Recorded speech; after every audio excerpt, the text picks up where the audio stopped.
ሰላም ሰላም የእግዚአብሔር ቤተሰቦች እንዴት ናችሁ? ደህና ናችሁ? እኔ ደህና ነኝ፣ እግዚአብሔር ይመስገን። ዛሬም ጥሩ ነገር ይዤላችሁ መጥቻለሁ። እንግዲህ መማር ጥሩ ነው። ስለ እግዚአብሔር ቃል እግዚአብሔር ምን እንደሚል እግዚአብሔርን መፍራት እና ዛሬ በዚህ ርዕስ መጥቻለሁ። በደንብ ተከታተሉኝ፣ ይጠቅማችኋል ብዬ አስባለሁ። ወደ ቃሉ እንሄዳለን። እግዚአብሔር ይመስገን።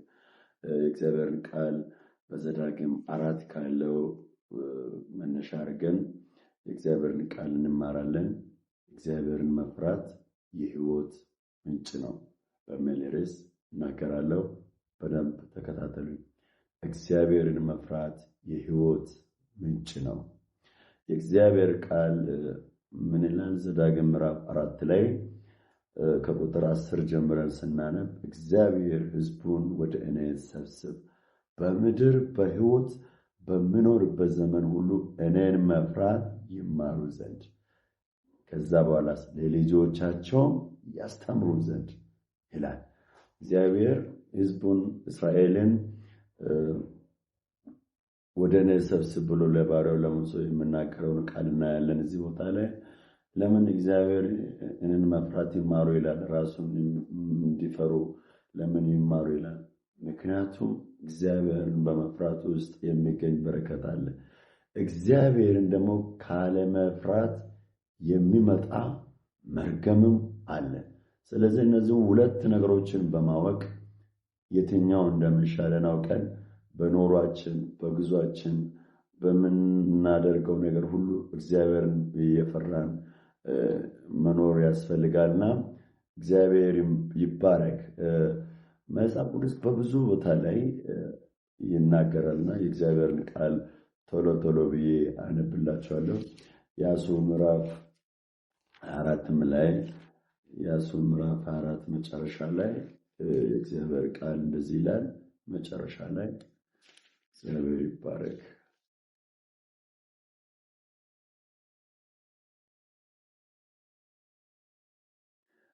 ምዕራፍ 4 ከቁጥር 14 ላይ አሁንም እግዚአብሔርን ፍሩ፣ በፍጹም በእውነተኛም ልብ አምልኩት።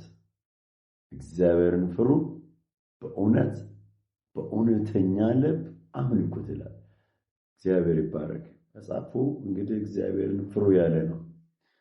መፍራት ያስፈልጋል። እግዚአብሔር ትልቅ ነው።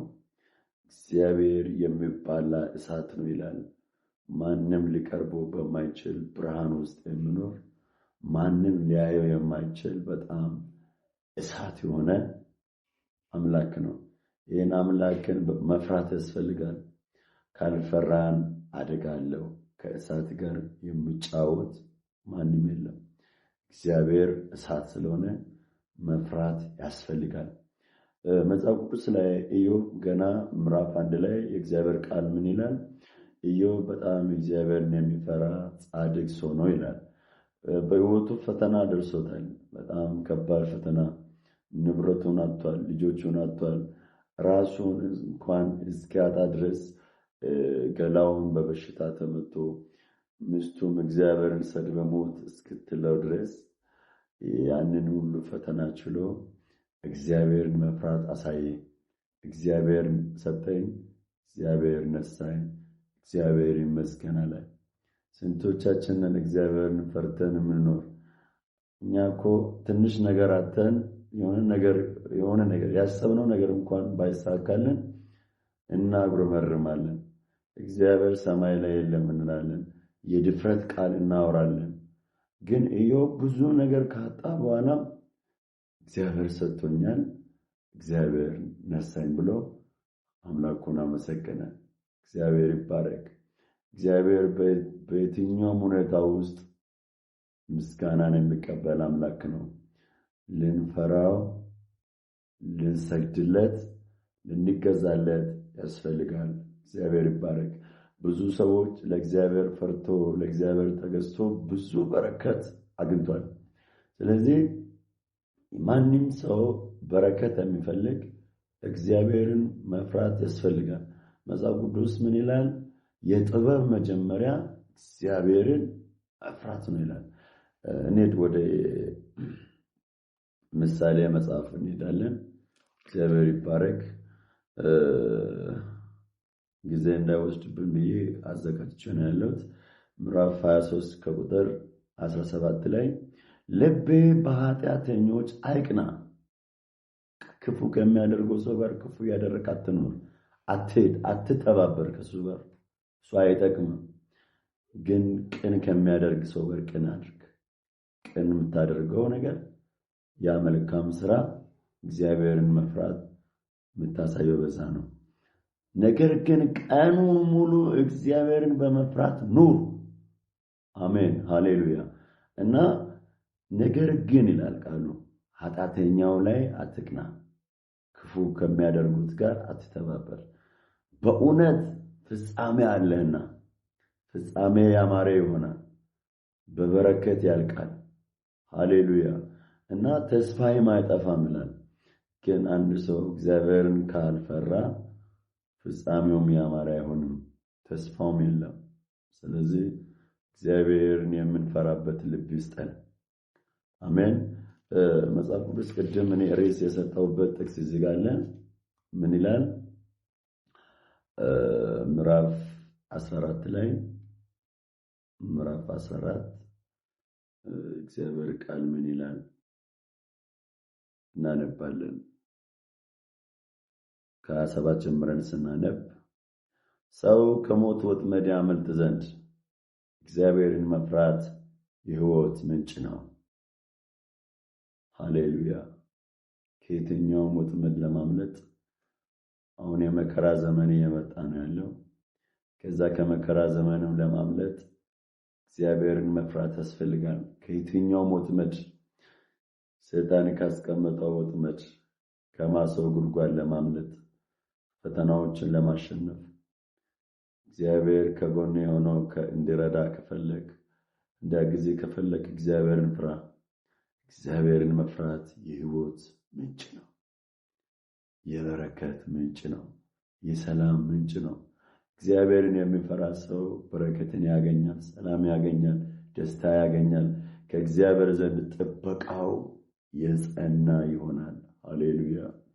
እና ብዙ ቦታ ላይ እግዚአብሔርን የፈሩ ሰዎች የተባረኩበትን መናገር እንችላለን። አብርሃም እግዚአብሔርን የሚፈራ ሰው ነበረ።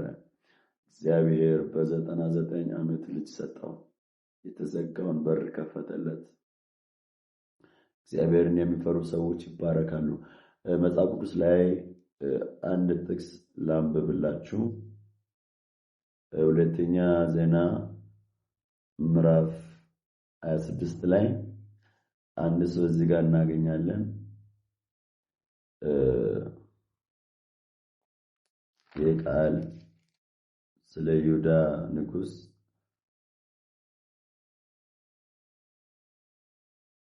ስለ ኦዚያን ታሪክ ነው የምናገረው። እግዚአብሔር ይባረክ። ኦዚያን አባቱ አማሲያ እንዳደረገው ሁሉ በእግዚአብሔር ፊት ቅን ነገር አደረገ። ቅን ነገር፣ መልካም ነገር አደረገ። እግዚአብሔርን የሚፈራ ሰው ነው።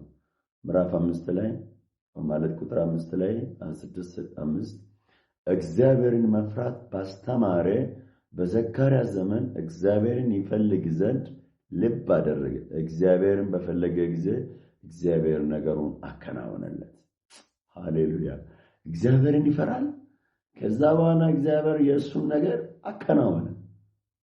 በቃ እግዚአብሔርን መፍራት፣ ከዛ በኋላ እግዚአብሔር ህይወታችን ነገር ያከናውናል። የምንፈልገው ነገር ያከናውንልን። ይሄ ሰውዬ በጣም ጠብም ነው። ውጊያ ነበረ። ሰይጣን ከቦት ነበር። ይሁት 6 ላይ ከፍልስጤማውያን ጋር ተዋጋ። በዛ ሰዓት እግዚአብሔርን ይፈራል። ውጊያው ነበር፣ ተዋጋ። የጌትና የቢናን የአዛጦን ቅጥር አፈረሰ። በአዛጦንና በፍልስጤማውያን አገር ከተማዎችን ሰራ። እግዚአብሔርም በፍልስጤማውያን በጉርባኤል በሚኖሩ በአረባውያን በሚኦናውያን ላይ ረዳው። አያችሁ፣ እግዚአብሔር ይረዳል ስለሚፈራው። አሞናውያን ለኦዚያ ገበሩ። ባንተ ላይ ባንቺ ላይ የሚዋጋ ሁሉ እጅ እንድሰጥ ያደርጋል። እግዚአብሔርን በመፍራት የሚመጣ በረከት ነው። ረዳው፣ ገበሩለት። እጅግ በርትቶ ነበርና ዝናው እስከ ግብጽ መግቢያ ድረስ ተሰማ። እግዚአብሔርን ስትፈራ ስሜ ገናና እንደሆነ ያደርጋል፣ ትልቅ እንደሆነ ያደርጋል። በእውነት እግዚአብሔርን በሕይወት ትልቅ አድርግ፣ በሕይወት ትልቅ አድርግ። እግዚአብሔር ይባረክ እና ዖዝያን በኢየሩሳሌም በማዕዘኑ በርና በሸለቆ በር ቀጥሮን በዞረበት ማዕዘን አጠገብ ግንቦችን ሰርቶ መሸጋቸው።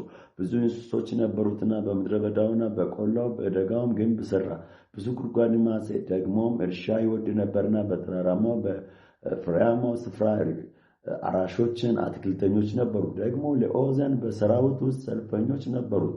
በንጉሡ አለቃ በአናንያ ትእዛዝ በአለቃው በመዕሤያ በጸሐፊው በኢኤል እጅ እንደተቆጠሩ ወደ ሰልፍ የቁጥራቸው ይወጡ ነበር። የአባቶቻቸው ቤቶች አለቆች የጽኑዓን ኃያላን ቁጥር ሁሉ 2600 ነበረ። ንጉሡም በጠላቱ ላይ ያግዝ ዘንድ በታላቅ ኃይል ወደ ሰልፍ የሚወጣ ከእጃቸው በታች የነበረ ሰራዊት 307,500 ነበረ። ዖዝያን ለጭፍራው ሁሉ ጋሻና ጦር፣ ራስ ቁርን፣ ጥሩር፣ ቀስትና የሚወነጭፉትን ድንጋይ አዘጋጀላቸው። በኢየሩሳሌምም በብልሃተኞች እጅ የተሰሩትን በግንብና በቅጥር ላይ የሚኖሩትን ፍላጻና መርግ የሚወረወርባቸውን መሳሪያዎችን አደረገ። እስኪበረታ ድረስ እግዚአብሔር በድንቅ ረድቶታልና ዝናው እስከ ሩቅ ድረስ ተሰማ። አሜን። እግዚአብሔር ይባረክ። እግዚአብሔርን የሚፈራ ሰው አያችሁ እንዴት እንደሚባረክ። ስለዚህ እግዚአብሔርን እንፍራ፣ እንባረክበት። አሜን አሜን። ምን አልኩኝ? እግዚአብሔርን እንፍራ፣ እንባረክበት። እግዚአብሔርን መፍራት የሕይወት ምንጭ ነው። አሜን።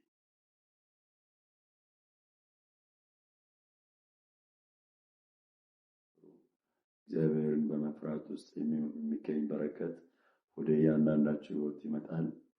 እግዚአብሔር እንደ ቃሉ ይባርከናል። እግዚአብሔር ይባረክ። ስለነበረን ጊዜ አመሰግናለሁ። እንደዚህ ጥሩ ጥሩ ነገሮችን ይዤላችሁ እመጣለሁ። እናንተም አግዙኝ፣ ለሌሎች ሰዎችም ሼር፣ ሰብስክራይብ